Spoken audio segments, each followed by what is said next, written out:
All right. My guest on the show today, I'm very excited about this one. This is a first after 120 some episodes. It's Andrew Bustamante, former covert CIA officer. So Andrew and I were catching up before we pressed record. I've had some military people on, and you are former military, but I've never talked to anybody from the CIA. So first of all, probably going to make a cheesy joke here, but I just want to make sure that this isn't being used for some sort of profiling or anything. I'm just a very, nice U.S. citizen. So you don't even care about me. I'm a U.S. citizen, so we're not here. So Andrew, we're going to learn a lot about you, about Spycraft today, about your background. So welcome to the show. Thanks, Jason. I'm happy to be here. And don't worry, the profiling was all done before I even said yes. Yeah, so exactly. It was interesting. I noticed that my screen flickered a few times before you came on, just to make sure that maybe I'm being vetted. I don't know what's happening, but you're obviously here, so I passed some sort of test. Yeah, it's all good. It's funny. I remember driving when I first launched my business. My business is called EverydaySpy. And when I first launched my business, I was driving through South Carolina, and I, no kidding, had this old beat up hoopty car pull up next to me at a stoplight. The window went down. Now, in my part of Florida, when the window goes down at a stoplight, you start backing off, right? You're afraid someone's going to stand their ground. But instead, this lady hangs out the window and she starts waving at me and she's like, "Do you teach people how to tell if their spouse is cheating on them?" And I learned a long time ago that being from CIA, everybody has their own preconceived notions. Teach people how to find out if their spouse is cheating on them. They're like, that's the high level work. That's amazing. Yeah. That's amazing, right? Andrew. That's what you must be doing. That's it. Yeah. Had that sign on my truck. Exactly. Oh, that's so funny. All right, Andrew. So we got a lot to talk about today. So first things first, what is something that you nerd out about? Oh, man, there's a lot of stuff that I nerd out about. So even now as an adult, I would say the biggest thing is Star Trek. And I have personally loved the fact that they've redone Star Trek. They found a way to do it in a parallel universe instead of all this garbage that you see, like the way that Marvel did the Hulk, totally wrong. Just reinventing it over and over again. Yeah. Until they finally found a combo that they liked. And they still don't make Hulk movies. They just make Avengers movies. That's right. But the way that Star Trek was relaunched was just brilliant. So I'm super happy about that. My wife is super happy about that. Happy wife, happy life, man. Yeah, exactly. This is so timely. 2 weeks ago, I had Bay LeBlanc-Quiney and Laura Westman. They are friends of mine. They're also hosts of a podcast called West of Wonderland, and they're both Disney fanatics. So of course, Star Wars came up, and turns out that Bay is actually a huge Star Trek fan. And I didn't know that. So I'm going to ask you, because you brought up the same question. If you had to pick one television show, one Star Trek television show, what's your favorite of all time? So this is an unfair question. So I grew up, man, watching Star Trek Next Generation. So Next Gen is everything for me. Yeah. But the people that I trust the most in the Star Trek world, they all swear by Deep Space Nine. I just haven't made the time commitment to watch Deep Space Nine. Yeah. So I can't speak as intelligently as I want to, because when I have to pick between original and Next Gen or anything else, I always do Next Gen. Yeah. And of course, there's like the Voyagers and all the other stuff that just is weak in comparison to the old stuff. Yeah, I grew up really liking the original. That's a pretty cool show. It's so trippy. It's so weird, but William Shatner is so good in it. But are you watching the new Picard? Isn't there a new show on Paramount Plus now called Picard? Exactly right. Yeah, my wife and I actually have that earmarked for us to binge watch on our anniversary or something. Yeah. Because we're super excited about that. And what's funny is my son just tapped me on the shoulder in the way that 9-year-old sons tap you on the shoulder, and pointed that Paramount Plus, that platform also has the new Halo movie. And he was like, Dad, just saying. It's a show. You guys are thinking about it for Yeah. So Andrew, it's actually a show. Yeah, because I watched the first 2 episodes. It's a show. It's interesting because I was a big Halo fan. Like Halo, the first one came out when I was. I mean, that's gaming. That's gaming heaven, right? Like Halo was in the original multiplayers. Do you? So I hope we can get along the rest of the episode, because my household is much more of a Star Wars episode. I grew up a massive Star Wars fan. My daughter is now 6, and you all can judge me listening. She's seen all 9 of the Star Wars movies, the originals. We watched The Mandalorian. We watched the Book of Boba Fett. Do you all also enjoy Star Wars, or is it an either or for you, for your household? No, our kids are ambivalent, right? And let's be honest, man, like every Star Wars and every Star Trek fan out there, as much as we like to pick on each other about the nuance, I want anyone to challenge any one of us on space not being the ultimate adventure. Yeah, that's really what gets us. Space is the ultimate adventure. It's just like, so I was in Portugal. This past winter, and we went to the Portuguese. There's a place called World of Discoveries. It's basically a museum dedicated to the Portuguese adventurers who discovered the oceans. And nobody realizes how small the country of Portugal was and how massive its colonies were. So it was like this tiny country colonized huge swaths of the planet because they were the first ones crazy enough to go sail the ocean. Yeah. And it was just this awesome homage to how reckless and brave and scary the oceans were to the Portuguese back in the 1600s. It's the same way that space is to us now. Huge and vast and scary. Yeah, that's so cool, Andrew. Man, I'd love to talk to you for the entire episode about this, but I always find this to get a topic. I'm like, all right, we should probably move on because we've lost any audience members who are like, oh, I'm going to talk sci-fi for the next 45 minutes. We're going to talk Spyscape. We're going to talk Spycraft too. And there's obviously Spycraft. There's a lot of Spycraft in Star Trek and Star Wars and all that stuff. So next we're going to talk a little bit about your comfort zone. So you're ex-military, ex-CIA. So my guess is that means there's a lot of stuff that are inside your comfort zone that are probably outside of other people's training, ways of dealing with things. So what is something that is inside of your comfort zone that is going to be outside of somebody else's? Manipulating people, manipulating human behaviors, controlling human decisions. Like it's not hard to take control of someone's mind, attitude, decision-making. Like even right now, just by saying that out loud, there's like half of your audience is sitting there with their eyebrows raised up. Totally. So if you're sitting there with your eyebrows raised up, you're like shocked, like you can't even say that. That's not real. And then the other half is like shaking their head, judging me right now because they're like, oh, that's such a bad thing to do or whatever else. But the way that I see it, all the bad guys in the world, they know the same truth that the good guys know. Human beings can be manipulated. You can be made to buy something you don't want to buy. You can be made to have sex with somebody who you shouldn't be having sex with. That's just the way human beings are. If bad guys are going to use that stuff against us, I absolutely want to be one of the good guys who uses the same skills to fight those bad guys. Yeah. And if anybody doesn't like that, then like they're just setting themselves up to be a victim. And that's another something that's inside my comfort zone. If you take 100% of the population, 80% of the people in the population are going to be victims. They're going to be hurt. 20% of the people inside the population are not. That's just the 80-20 rule. That's statistics, that's metrics, that's measurable, that's proven by science. Yeah. Oh my God, Andrew, this is so hilarious. I'm sure, I know you do a lot of other podcasts. I'm over here going, all right, do I watch out for him to manipulate me on this episode? And am I in the 80% or the 20%?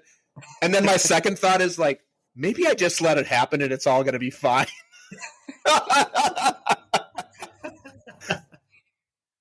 That's the power of the truth, man. You get to make a choice. Right? Yeah, exactly. If you don't talk about the truth, you don't get to make a choice. The other thing I want to offer to this point, I think that a lot of people want to be manipulated. They don't want to call it manipulation, but people want to have those decisions made for them. They don't want to make those choices, especially like you said, I do a lot of brand strategy work. It's like marketing is like people want to have those decisions made for them. They want to go in and go, oh, I want that thing. So they're like, oh, I'm going to choose from these 25 things. I'm like, no, I want that thing. I saw the commercial or I like the color, the branding or whatever it is. So super, super interesting. I'm definitely going to ask you more about this. And my red flag is a little up, but I'm also kind of along for the ride. So I'm in the medium zone right now. That's okay, man. So your red flag is up because of human instinct, right? Human nature. Yeah. I just tapped on something that triggered fight or flight. And right now you're in the place where you probably want to run, which is why you have the red flag, but you're on this recording. So you Andrew's like, okay, but it's his podcast and this is going to be a good episode. So his motivation is high enough to stick with it. I love it. I think we're learning about what you do in your business right now, actually. This is so good. You're exactly right. Yeah. This is so good. All I do in the business, I've just found a way to take the spy training that I had at CIA and apply it to people in everyday life. Yeah. And it's been awesome because we get to apply it to individuals. We get to apply it to families. We get to apply it to small business owners, big corporations, We just recently hosted an event for a bunch of chief executive officers, and like it's just human beings are human beings. Yeah. We all love to subdivide based on the color of your skin or where you went to college or how old you are or who you find like what you self-identify as. That stuff is so irrelevant to anybody who's performing at an elite caliber, because we understand that the only thing that makes a human being is the pink matter between your ears. That's right. And that has no color. That, like, your pink matter does not go to school. Your pink matter just absorbs the information that's presented to it, whether that's college education or video game information or wrong information. Yeah. So it's your brain. A brain is a brain, man. And once That's you right. understand the human brain, you basically have the ultimate weapon. Yeah. So I'm very curious about this second part of this question for you, Andrew. What's something that is outside of your comfort zone that you know is going to be inside of somebody else's? I really don't like talking about nothing. It's so uncomfortable to me to kill time, to like waste time or go through small talk or just kind of waste resources without any goal or objective. And that is what makes most people really comfortable. Most people are really, really happy to sit there. And I had my car battery died yesterday, right? So I have a 4-year-old who's experimenting with all of the buttons inside the car every time she gets in and out of her car seat. Of course. So she decided to turn on the internal light last night or 2 nights ago. We went to bed. We wake up the next day. It's a dead car. Of course. We've just moved and we just bought a new car like within the last few months. So we don't have jumper cables. So we end up having to flag down a stranger across the street and ask him, "Hey, do you have jumper cables?" And he comes over and he jumps our car and then proceeds. Jumping a car takes 2.5 minutes. Right. It takes no time. Right. I'm like, "Hey, high five. Thanks. You're awesome. Tell me where you live. We'll drop like a bottle of wine by your house or something." Yeah. Because I'm done. Like, transaction complete. You were the hero for the day. I've got stuff to do. Move on with my life. But he wants to sit around and talk about fishing for the next 20 minutes. Oh. His favorite fishing holes in the area. His daughters who he's teaching how to fish. Great dude. But I'm like, this is not where I'm comfortable, man. Like, if you want to dive in deep, let's dive into like your life goals, your personal objectives, your biggest failure in your life, and how you're going to turn it around to build a legacy for your kids. Yeah. If you don't want to talk about that, brother, you don't want to talk to me. Yeah. So, Andrew, question for you around that, and this is my own context around military service. My impression is that there's actually, as you go through training, there's a lot of sitting around. Like, there's a lot of training. You're getting up early, you're doing stuff, but then there's also a lot of bonding time. That's actually part of the experience, is you're bonding with your fellow service people. How did you deal with that? Because I don't know, in the movies they always showed as like we're sitting around and bullshitting and we're doing this and we're hanging out. Is this a new thing you've developed as you've gotten older and you have children, or have you always felt this way about small talk?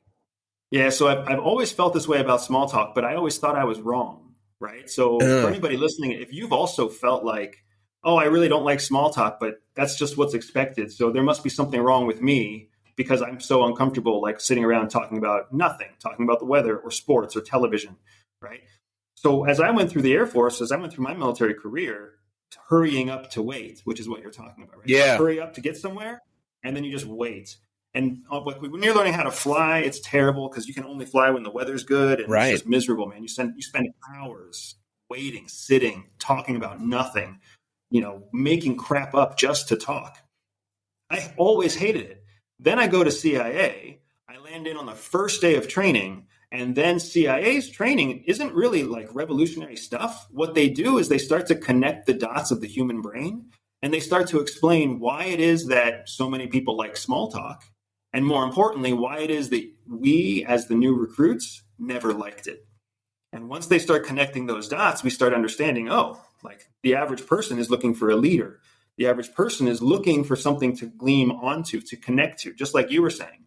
They want to outsource their decisions. They want to outsource their security. They want to outsource their income. They want to make every one of their needs somebody else's problem. That's why we lean on the police force. Sure. Instead of learning to defend ourselves, we want police. Instead of teaching our kids, we want to send them to school. Instead of becoming business owners, we want to work for somebody else. Instead of working harder, right, learning a new skill to get more money, we want someone to give us a raise. Right? Yeah. It's just, we want to outsource all of our human needs. And, the agency, just Spycraft, is really just a process of learning how to understand what people want, and then twist it in a way that makes them give you secrets in exchange for the thing that they want. A lot of parallels to sales and marketing. There. No, Andrew, a lot of parallels to sales and marketing there. Absolutely. And that's, I think, why our company has been as successful as it's been. Yeah. Once somebody taught me to translate my spy skills into marketing skills, then I started understanding, oh, this isn't that different from espionage. I'm still in the fence whether I'm more scared or less scared at this point. I feel like by the end of this episode, I'm either going to fully give in to what's probably happening here, or I'm going to be fully resistant to it. So I'll keep you posted. My fight or flight is still going over here. I love it. It's so good. I'm glad you're in Florida and I'm here in New York. Until 2 weeks. I know where you're going. Yep. Oh, that's right. Oof. All right, Andrew. So I give you 5 minutes and you get to deliver a speech and the entire world gets to hear it. What would you talk about and what would you want us to do with that information? And this is a very loaded question based on what you just shared with us. Yeah, right. So I think that if I had 5 minutes and I was talking to the whole world, the first thing that I would probably say is that the world is split between two types of people. There's producers and then there's consumers. And while every producer does a little bit of consuming, there's a whole lot of consumers that don't do any producing at all. So the important thing to understand is that if you are a producer, then you have unlimited potential. You have the ability to write your own ticket, make as much money as you want to make. You never have to worry about being denied or rejected or anything by a consumer. And the consumers make the bulk of the world, right? And then the consumers out there that don't produce, you're lost. Like you really don't have any value except your value as a consumer. And the thing that's sad about that is once one consumer dies, there's always another consumer in their place to pick up and keep consuming. So if I was really giving a speech to the whole world, what I would really want to do is only talk to producers. So I would say the most offensive things possible to the consumers so they wouldn't talk to me anymore. Yep. And I would want every producer out there to hear what I'm saying and have it connect so that they send me an email or give me a phone call so that we can keep the conversation going. Yeah. Because that's if I'm talking to the whole world, just because that's your broad stroke. Yeah. So Andrew, I want to play it's not devil's advocate, but I want to dig in on this a little bit further. So I think that resonates for a lot of people, and I want to challenge that for those who literally are surviving by being consumers, meaning that they have a job that they don't feel empowered in. They're not maximizing their potential. They're not feeling that. What would you say to those? Because I'm sure the people listening right now to this part are going, "Ooh, am I a producer or a consumer? And do I feel like I have a choice in being a consumer?" Because I think people could argue, well, I'm a producer. I go to my job. I do this thing. What would you say to those people listening?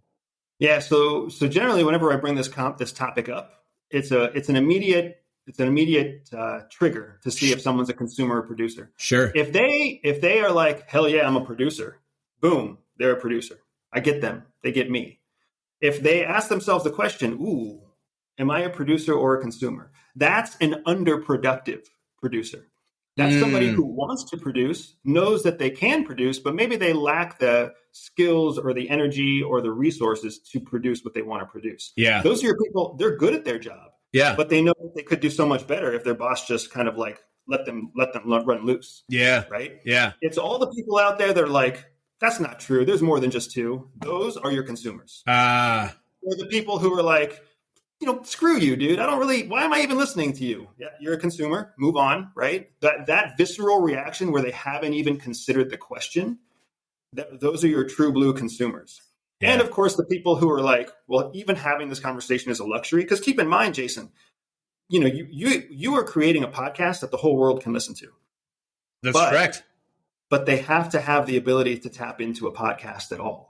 That's and there's gigantic swaths of Southeast Asia, Latin America, Africa. There's even places in Europe where people just simply don't have that access. That's right. They're trapped being consumers without even the knowledge base to understand the difference between producer and consumer. Yeah.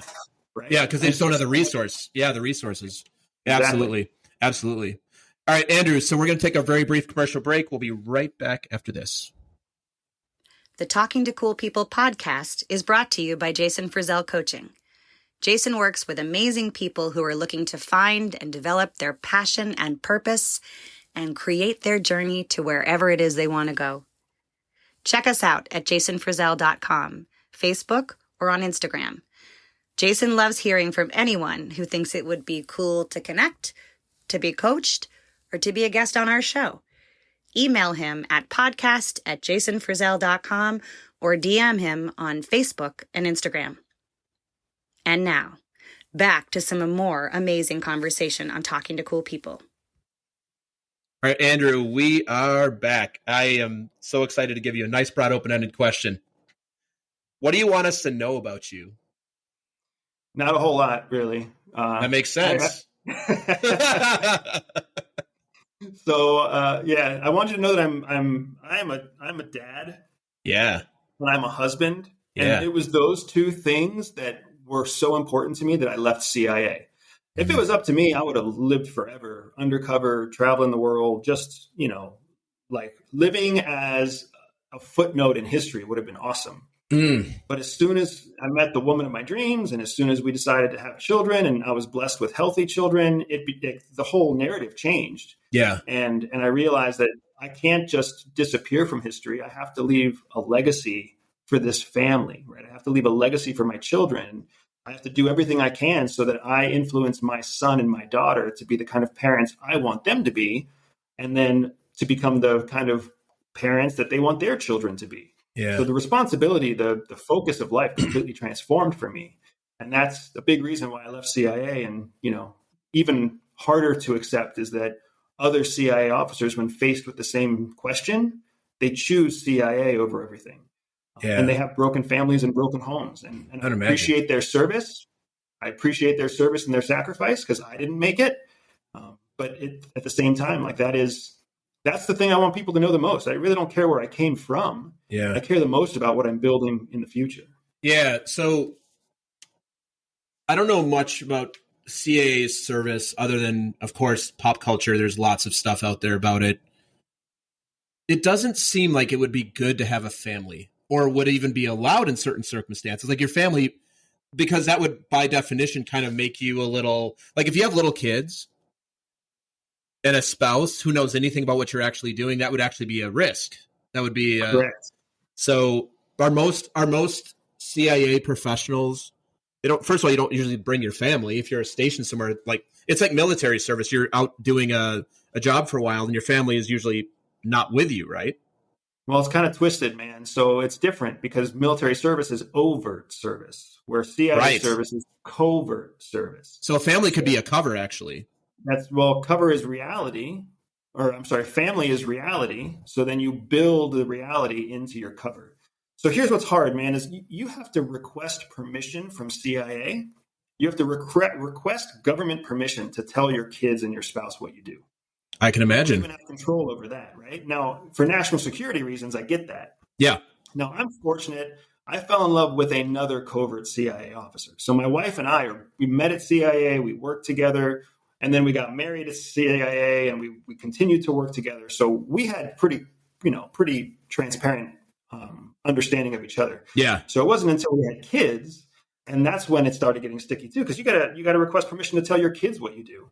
And the worst part about it is, I had no problem, a 1-year-old, a 2-year-old, even a 3-year-old lives in their own universe. But once you have a kid that's like 5 or 6, they feel when you go away. They miss you. They grow so fast that you have no idea what you're missing. So the idea of going on a 6-week or an 8-week mission and leaving behind my 6-year-old or 8-year-old son, how am I going to explain that when I come back? Right. Or, if my wife goes away, because she would go on the same kind of missions that I would go on individually by herself. She was a total badass. And then what do I tell them if she doesn't come home? She gets a star on the wall at Langley, and that's awesome. She's a hero for her country, but she's just a missing mom for my kids. Yeah. So we just didn't want that. That was not an outcome that we were going to accept. Yeah. This seems like a good point. I want to hear more about your business, what you do, how you train people, who it's for. I checked out your website and I said, this sounds like something I would love to do. So I'd love to hear, because I think you run it locally in Florida for your everyday person, can sign up. And then you also have as you mentioned before, a corporate, you have some corporate offering. So what do you do and what do you take people through? I'd love to hear about this. Yeah, absolutely. So EverydaySpy is the world's first spy training platform made for the public. So we've tried to do everything we can to take the spy skills, the functional, practical, operational skills that we used every day undercover, and we've learned how to apply them to everyday life. The most dangerous part of living undercover isn't the mission. The most dangerous part about living undercover is everyday life. It's how do you handle a trip to the emergency room when you're carrying a passport that really isn't yours? How do you keep yourself from being mugged when you're in a part of town where you frankly don't belong, but you have to be for the operation, right? How do you, if you are mugged, if you are, assailed, how do you neutralize the threat quickly and quietly and get away from the act so that nobody ever looks and sees you as either the victim or as the aggressor? Right. All these considerations. How do you shoot a gun in the fewest amount of bullets to cause the most damage? And then how do you disassemble that gun and get rid of it so that it's not traceable back to you, right? There's all these different skills that we're taught that we use in our everyday life as covert operatives, but that translate into our everyday life as people, whether it's raising our kids and using the same, like the producer consumer question that we just talked about a few minutes ago. Yeah. I get a chance to teach my kids the value of that concept when they're 5 and 6 years old, right? Now, I'm not calling it producer and consumer, but I'm talking to them about, are you trying to build something? Is there something you'd like to create?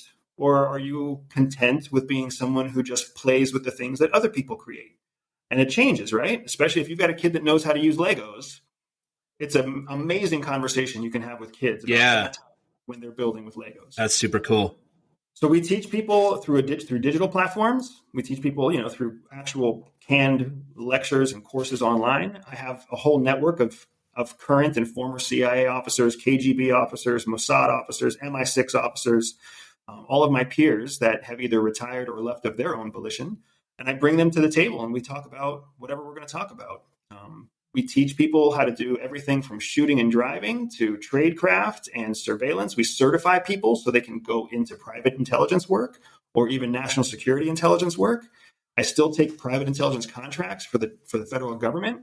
And then in between all of those things, we're teaching individuals and corporate executives, and we're giving personal training on changing the way people see the world so they can see the world through the eyes of a spy instead of see the world through an everyday lens. Wow, that sounds amazing.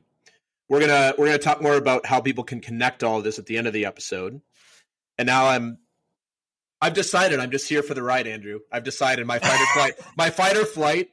I'm like, it's all good. We're gonna hang out. So now I'm gonna have you ask me anything that you want to know, and I'm gonna be listening for anything you might be trying to pull from me. But for you and for the audience, what would you like to ask me that I can answer for the audience? Yeah, absolutely. So if you were to die at the end of this podcast episode, what's the thing that you're the most proud of that you did in the last hour? The last hour? It's an interesting question because at the end of this episode, in the last hour, you and I would have been talking for an hour. So I would be most proud to connect with a new person that I never met before and record a fun conversation for everybody. That's pretty awesome. And it's really powerful when you think about the fact that you're producing an episode that no one else has produced. Yeah. Which means that you're bookmarking for all eternity this 1 hour conversation. Yeah. And for those listening, to have that question asked of you from a former CIA military professional, I'm like, wait a second.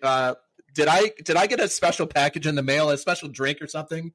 But and also if that does happen, bye to my wife and kids. And this is under Riverside. It's on Riverside. It's under Andrew. Please publish this episode. That's actually a great question to think about. Because I thought you were going to say, like, hey, what's the thing you're most proud of in the last few years? You're like, no, the last hour. You're like, oh, it'll be our conversation because that's that. And just having a fun conversation with you. So when you're a true producer, man, you start looking at your life through the lens of what did I just produce? Yeah. Right? Yeah. And there's been a number of moments in my life where you pull up on a checkpoint in Africa, or you pull up on a checkpoint in a war zone. And, it's a bunch of guys high on drugs carrying AK-47s, and there's no guarantee they're going to let you through the checkpoint. Yeah. And you do a real quick recap of like, man, what was it all for? Why? Yeah. of all the bad decisions I made, how the hell did I get here? Anybody who's ever hung over a toilet after a long night of drinking, and you think to yourself, man, what did I do to get myself here? Right. That is exactly what it feels like when you pull up on a bunch of like high AK-47 armored like crazies. You're like, what the hell was I thinking? Like if they knew if they had any sort of volition of who you are, you're done. Yeah, they wouldn't even care about what you do, right? They'll kill you for the $150 in your pocket, or for the 6 gallons of fresh water in the trunk. My God, you really have no control over that situation, which is why you're usually armed to the teeth when you pull up on a checkpoint, and you're just kind of like, we just need one person to get out of here so that they can tell the rest of the story to our families and to our supervisors. Yeah, wow, that's deep. So, Andrew, I'm looking for a second question from you. Actually, this is fun. All right. So second question. So now that we know what you would do, and now that we know what you'd be the most proud of from the last hour, what are you going to do differently in the next hour? Ooh, that's a good one. I'm thinking about what I have scheduled after this. It's not a podcast episode. I'm leading a call with a bunch of people. What I will do in the next hour is I will be listening for the things that are not being said. Body language, not just paying attention to work, because I have a pull towards, so I do coaching work, which is not the same as security work, but we are one of the things we do have in common is we're trained to listen. Like listening is the most important skill. I'm going to be really, really hyper aware of what's not being said. What's the underlying current? What's the underlying context here? And what's the thing that people really want that they're not saying that they want? Mm. And so, I would also encourage you to make sure that you communicate to others in a way so that they don't have to be as attentive to you as you're being to them. Yeah, exactly. Because then that takes us out of the flow of human connection, and then we're trying to figure it out. That's great. That's good, because that's a good reminder for me, because I am easily drawn into like the stuff that we're talking about, because as most people are, it's like the small talk or the ego based. Oh, let me tell you how I'm right or how I know the answers to these things. And I'm going to really practice at the end of the day, curiosity and listening for the thing that's outside of what we're actually talking about, or the underlying context of that, which is actually coaching 101, but it's something that I forget all the time. I'm good at it when I'm like, oh, a client's paying me a bunch of money. Let me do it. When I'm not in that space, I'm like, oh, let me just back it off, because it takes more work. It's something that I'm trained to, but it takes for me, it's heavier intellectual load. And that's a good thing. It is. Yeah, I don't disagree with you. So a lot of times what I'll do also when I know that I'm about to enter into time where I'm pulled away from my family, sometimes what I'll do is I'll try to do something small that puts a bookmark, just like you're making a bookmark for all people listening with this podcast episode. So I have Post-it notes that sit next to me. For anybody who's watching, I just showed the Post-it notes. Yep. Nobody's watching, so nobody's going to see the Post-it notes. But I've got this stack of Post-it notes, because what I'll do is I'll leave a little love note for my son or a love note for my daughter. My son can read, my daughter can't. Yeah. He'll read the love note I give her. And it takes me like 15 seconds to just drop them a note. I don't interrupt my workday. I leave them a note. I stick it on their wall, or I leave it on the refrigerator or something. And then when they come home in a couple of hours, they're going to see it and they're going to know. It's like a bookmark in time for them that, hey, Daddy was thinking of me when I was at school. And then, of course, they're going to rush in here to the office and give me my hugs and kisses and everything else I want. But it's one of those things you can do, especially when you're all day long at home or anywhere else. Yeah, I love that. That's a new practice that I'm going to take on, because for me, we were catching up. And for the audience knows, I have a 6-year-old and a 1-year-old. So I drop my daughter off, and like our thing is, Daddy, don't forget to wave when she gets on the bus. And we always wave to each other, which is nice, but there's no bookmark on the other side generally. So I come from work, hey, how was school today? The 1-year-old's already in bed, which we're very fortunate with. But what would be the point in time? I don't know that there would be any bookmark other than that moment that happened, but there's no tangible thing that you could touch. Yeah. Is that something that you just outlined for us? Is that something that you learn? Is that a personality thing? Is it from your training? Like, what is that thing? Because that's an interesting concept that I've never heard before. Yeah, so we're taught at CIA that you've got to understand the human being. The only way that anything goes into your brain is through your 5 senses. Yeah. And the more that you use a sensory organ, the more kind of overstimulated it becomes, which is why, like, if you listen to loud music when you were a kid, your hearing gets bad. If you stare at a screen all day, your vision gets bad, right? So Yeah. the sensory organs that you use the most become overstimulated and they become desensitized. And the sensory organs that you use the least are the ones that have the highest sensory input. So your nose, right? Yeah. Your skin in today's world, touch is one of the sensory organs that is the least utilized. Your skin is covered by clothing or gloves or whatever else. You spend all day in a clean, especially post-COVID, right? Yeah. Nobody touches you and you don't touch other people. But when you leave a little note, you are creating something that someone touches.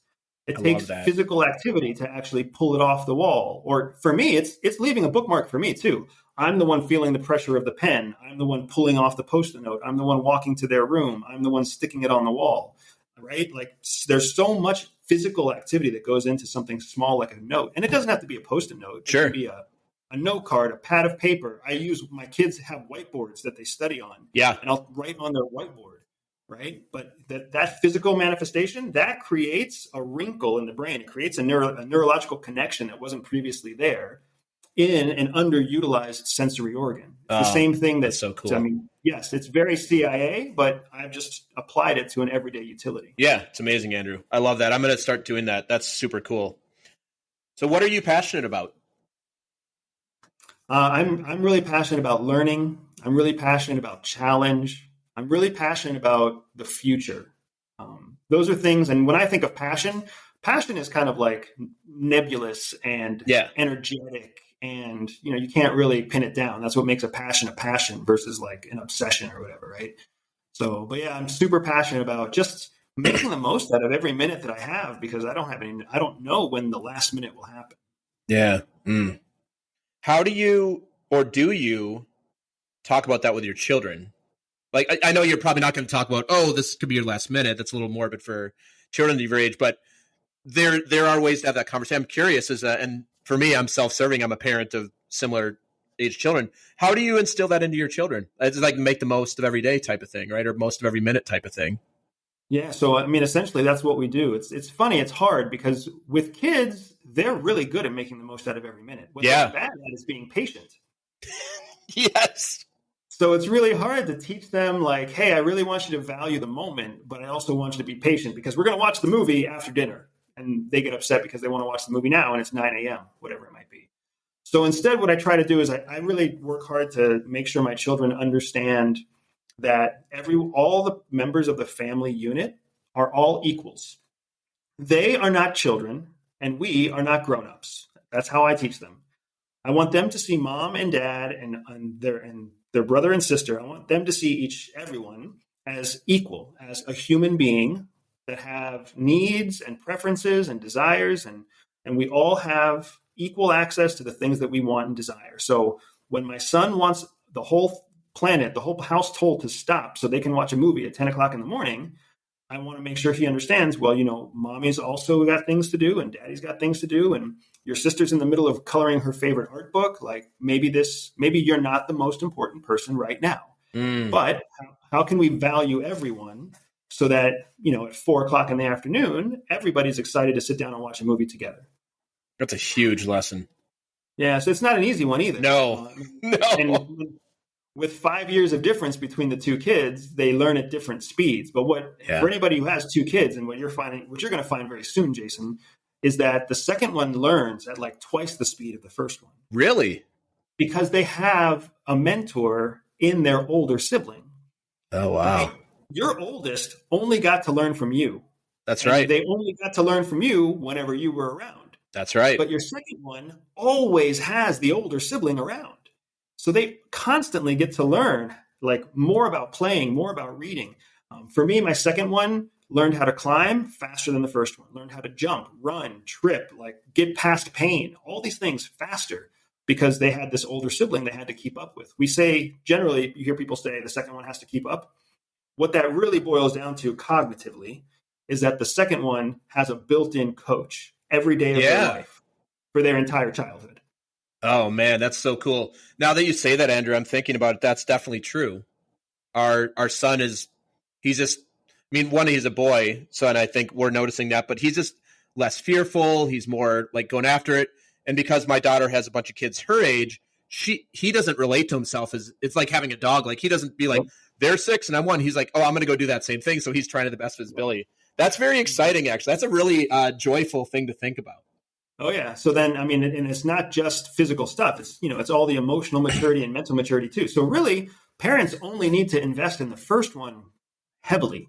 If you invest in your first one heavily, then your second one and your third one, they all get the benefits of the secondary and tertiary investment in the first child. No, you, of course, have to be a parent to all of them. Yes. So yeah, we tend to forget that we're already building a legacy. Your first child is part of your legacy. Yeah. They're the ones raising those other children. That's a great, I'm not even going to call it a reframe. It's just a really cool philosophy, perspective. I don't even know what you would call it. That's awesome. So I think this is going to lead us right into the next question. I have a feeling, because I have a lot of data points on this. So Andrew, what's the thing that you're most proud of? Yeah, I'm most proud of my family, man. My family is something. My wife was my mother was my hero growing up. I lost my father when I was very, very young, too young to even remember my father. So I'm Latino. I was raised by my mother and her mother, and I've got all these strong women in my family. So for a long time, even at my CIA interview, they asked me who's my hero, and I was like, oh, easy, it's my mom. My mom went to bat for me. My mom went to fights for me. My mom scrapped with like guidance counselors in high school for me. It was all great. And then when I met my wife, and my wife had my first child and went through all of that stuff that women go through to have a child. Yeah. I was like, holy cow, I think my hero just changed. Wow. And it's never changed. And what's really interesting is after motherhood turned it was like a spotlight for me. Motherhood spotlighted how awesome my wife was. Yeah. And then in the spotlight, that was when all of a sudden I started remembering all these awesome things that we had done together. Like, wow, my wife traveled the world with me, and we did operations together. We went on dangerous missions together, and she went on dangerous missions alone. Just this whole history of stuff. And I was like, holy cow, she's a badass, and I am super proud of her. And then you have the idea of wow, and now I have these babies, and a badass just bore my babies. Yeah. How proud am I of everybody else? So yeah, I tell my kids that we're all equals, but I certainly go to sleep at night thinking I'm the inferior one of our family of four. Yeah, I can definitely identify with that as well. I actually had my wife was guest 1 of season 3, which is the season 3 of this episode. This will air sometime, and you'll be episode 20 or so. My wife was the first episode of this season. And I can tell you that based on the audience feedback that perhaps I should have her host the show. Because 1, the downloads and subscriptions were incredible. And 2, the amount of feedback I got on that and how my wife is awesome. I'm like, where were you all 99 episodes before? Because I've been here for a long time. That's how it works, man. That's how it works. That's just confirmation about how cool she is. Yeah, it was confirmation bias. I love it. But that was that was a fun episode. But yeah, it's interesting. It's like the greatest journey I think anybody ever takes is actually being a parent. And it's funny as I think of somebody I look at my life, I'm like, corporate career, did my own business. I'm like, you're somebody, and your wife is somebody who's been, like you said, you've pulled up the checkpoints, and you could have easily been killed, and I never would have known about it. I would have never known about the adventures you've likely had. I know you have. The adventures you still have. But the thing that you're most proud of is always going to be your family, is because it's so interesting, and I'm sure you would understand this as we're talking about human psychology. For every guest I have on the show, when I ask them that question, I ask everybody that question. If they're a parent, it's always their kids. If they're not a parent, it's a multitude of things. Mm-hmm. And that is over here as a parent, I'm always like, yeah, that's cool. But your answer is going to change, because they're like, I don't know if I should have kids. I'm like, most parents you talk to will be like, it's the thing you're most proud of no matter what. I've talked to some people who've done some extraordinary things, including yourself. And it's always the kids, because that's the thing that leaves a legacy, back to what you're talking about. Yeah, absolutely. So Andrew, what's something that you're afraid might be true about you? Yeah, one of the things that I'm the most afraid of being true is a lot of times people meet me and they tell me I'm smart. And I've never felt very smart. I'm the first one to tell you that my sisters are way smarter than me. And I meet people and they say, man, you're so smart. And people want to hang out with me and they compliment me all the time. You're just so smart. You're so much fun to talk to. You're so intelligent. You see things differently. And I don't ever want that to be true, because I feel like if I'm actually as smart as everybody tells me I am, it's going to be a lonely life, because if everybody is hanging out with me because they think I'm smart, then essentially they think they're not as smart. So who the hell am I hanging out with that is as smart? Or who am I going to hang out with to learn more from?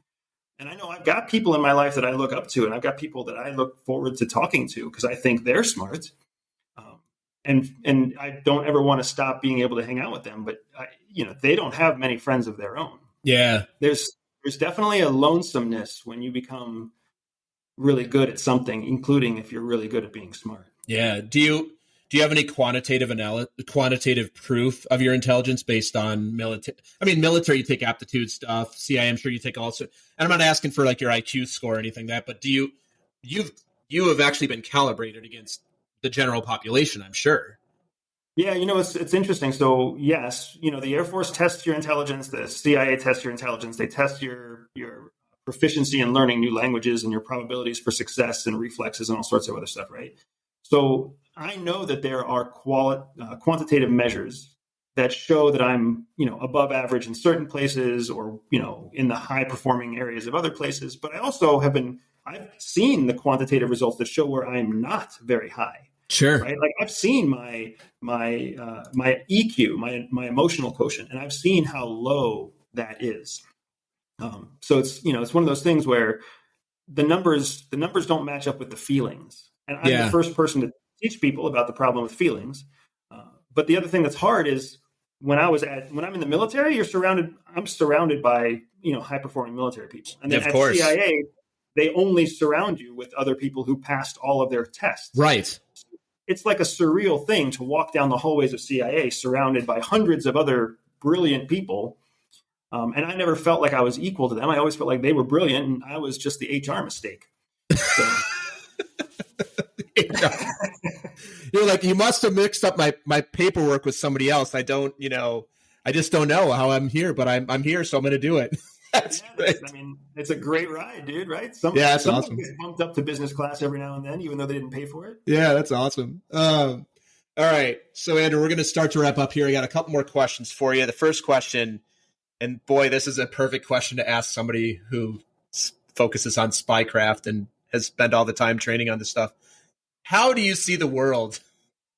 I see the world as a very predictable place. Yeah, and I don't see it as scary, and I don't see it as I see it as curious and exciting, but I absolutely see it as predictable, and it's because the world is full of people, and people are just a higher version of animals, and just like you can predict, like when a dog is baring its teeth, that's not the time to mess with the dog.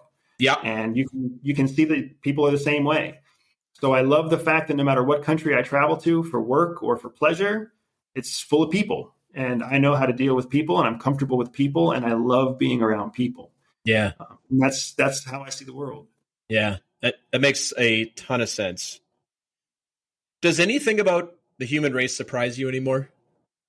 Yeah, there's always things about the human race that surprise me. One of the things that surprises me that I'm embarrassed to admit, one of the things that surprises me that makes me pretty sure I'm not as smart as people think I am, is I always expect that people are going to learn. Like I always expect that people are going to get better or improve, and then they don't. Yeah. Right? Like the same tactic or the same trick, whether it's marketing or advertising or whatever else, it still works. And I sit there and I'm like, how many times do you have to be fooled before you learn? And I'm constantly surprised by that. I'm constantly surprised, like what's happening in Ukraine right now. Surprised so many people, even though there's no surprise. There's no surprise there, right? No. Like, and what the future holds for Taiwan shouldn't come as a surprise, but it will. Yeah. And it's those things. It's hard for me. The midterm elections happen this year. A new president happens next year. We already know what to expect to see. Whenever we watch like the headlines, right? Yeah. Everybody's talking about the slap heard around the world with Will Smith and Chris Rock. Why are we surprised? No surprise. It's an egotistical actor slaps a crude comedian. Right. Why are we surprised? With a history with each other. Yeah. Yeah. So no it's surprise. just, but I understand that, people like to be surprised. So maybe I know that they put up a barrier that prevents them from learning to maximize each new surprise. Oh yeah. I just need to stop being surprised by that myself. Yeah. All right, Andrew. Well, thank you so much for being on. We're gonna wrap it up here. Everything you're about to give us is going to be in the show notes. So, where can people connect with you now that you are a private citizen? Where can people connect with you? What can they find out about you? I think this is your real name. I'm going to assume it's your real name. I know you have a business. People, how can people connect with you overall? Yeah, absolutely. So you can find me. The fastest way to find me is at the home is my website at EverydaySpy.com. Just go to EverydaySpy.com, and you'll find my face. You'll find all my contact details. You'll find all of I'm teaching people something new every day. Just go to EverydaySpy.com. If you're a podcast person, I have a iTunes Top 100 podcast called the Everyday Espionage Podcast. It's one of those experiments that just went right, even though I didn't know what I was doing, Jason. I'm sure you know how that goes. Yeah, exactly. Yeah. Look up the Everyday Espionage Podcast on any platform, and you'll find your way there. And then if you're a social media person, at EverydaySpy on any platform, and you'll find me. I'm not active on all of them, but you'll find me for sure. Awesome, Andrew. Thank you so much. All right, last thing, my friend. I'm going to call you a friend after 55 minutes. Words of wisdom. What do you got for us? Short and sweet. Yeah. This one is one that I always struggle with because it's hard to are you trying to be witty? Are you trying to be funny? Are you trying to be whatever? So my words of wisdom are that you are not the center of everyone else's universe. You're only the center of your universe. And when you step out of that and you start helping other people win in their own lives, then that's going to be how you win in your own life. Awesome, Andrew. You could also have said live long and prosper as well. It's somebody else's. I know. Yeah, I'm trying to think if I have had a couple guests quote Star Trek as their, I'm trying to think if it was that or something else, but I want to wish you. I've also always liked Make It So number 2. Make It So number 2. I guess it was Make It So number 1, wasn't it? That was what Picard said. Yeah, that's right. So with the point, make it so. With the best ways. Patrick Stewart is an amazing guy. All right. Well, thank you so much, Andrew, for being on. Very best of luck to you, to the family. Keep doing what you're doing for us out there. I really want to take your 2-day course, the actual live course. Growing up, I was a big fan of this stuff. I had little spy books and stuff. So I'm really interested in how I can get there and start doing some of your stuff at some point in the near future. I'm on the East Coast. You're on the East Coast. Not a long flight with COVID lifting up. I think we can make it happen. Yeah, absolutely. And if you want someone to host you for lunch when you come through Jacksonville, because you're probably going to pass through here on your way to Orlando. We might. Yeah, that sounds good, Andrew. All right. Thank you so much. Take care. See you, man. Bye. Thanks for listening to another episode of Talking to Cool People with Jason Frizzell.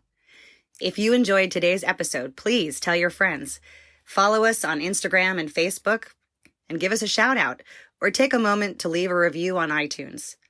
If something from today's episode piqued your interest and you'd like to connect, email us at podcast@jasonfrizzell.com. We love hearing from our listeners because you're cool people too.